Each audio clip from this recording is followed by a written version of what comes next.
And he's going into, in chapter 3, his final session with the growing churches he had poured his life into. So obviously he had listened. He did not spend his life as a fisherman. Instead, he became a fisher of men. And he used those skills and he used everything he had learned in those early years of fishing and following Christ to now go out, and he became such an effective nurturer of the Church of Jesus Christ.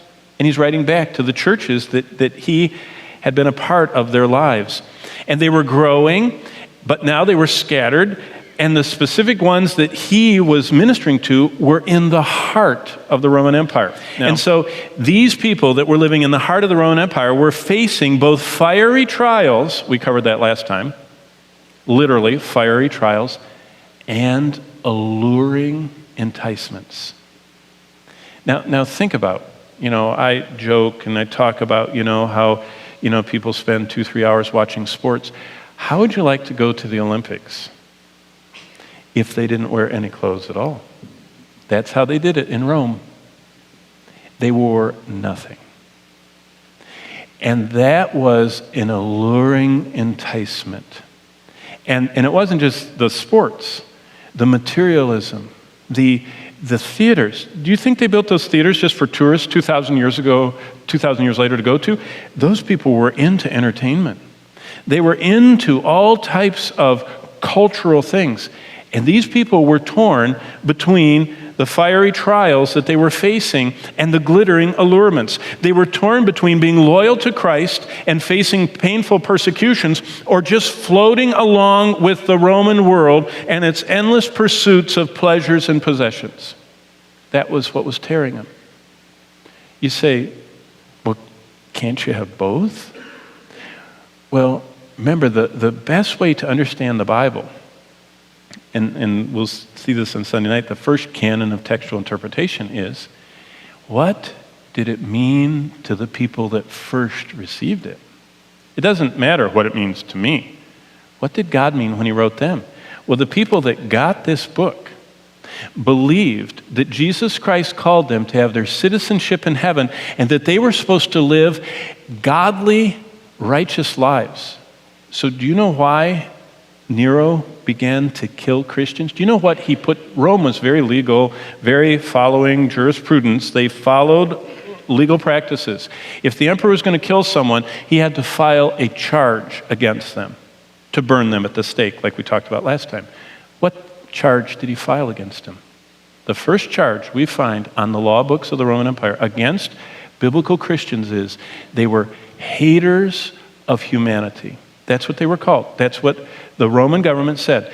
And it said they are haters of humanity because they will not come to the arenas. They will not come to the Colosseums. They will not come to the theaters.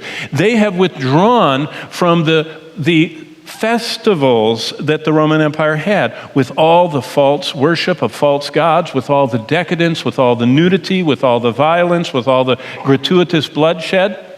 The Christians said, this does not please God, and they stepped away. Now that's totally contrary to 21st century thinking of Christians. Do you know what? I go to church conferences all the time. Do you know what I hear at church conferences? You got to do everything you can to make people feel comfortable.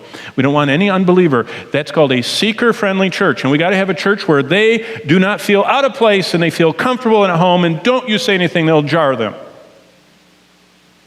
They didn't subscribe to that in the first century.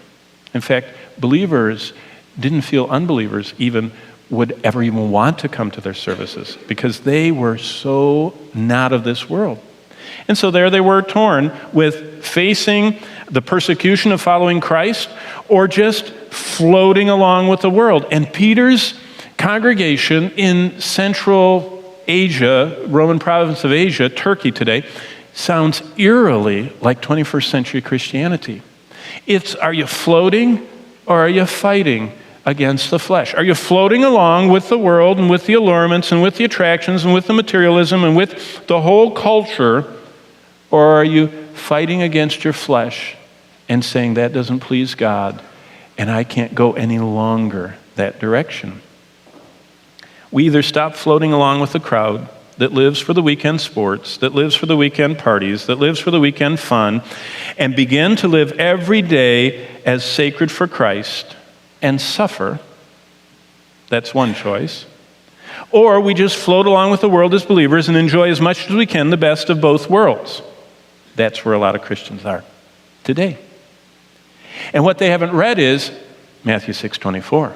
You can't do both. Either you serve pleasures, the material world, the endless acquisition of more, the endless dissatisfaction in wanting newer and better and brighter and bigger, or you don't. And you can't blend them. You serve one or the other. The question this morning is, are you floating along in the river of materialism, or are you fighting against its control of your heart? For where your treasure is, there will your heart be. Of your mind, are you going to be full of light or darkness? Of your will, who are you serving? That's the question. And it's the proof of who we really serve. We try and stay focused on the Lord, especially on Sundays, but so much of our life is consumed with the things and activities and pursuits that are tied to materialism that it's very hard to focus on God, we find. And Jesus said, it is. It's hard. And Peter agreed with him. Godly living is a struggle. In fact, before Peter, Paul wrote, the Christian life is an agonizomai. There's a nice Greek word we understand. It's agonizing. It's like wrestling. It's like boxing. It's fighting against our flesh. Not against other people. We're not called to fight people. We're called to fight the traitor that lives within us, our flesh.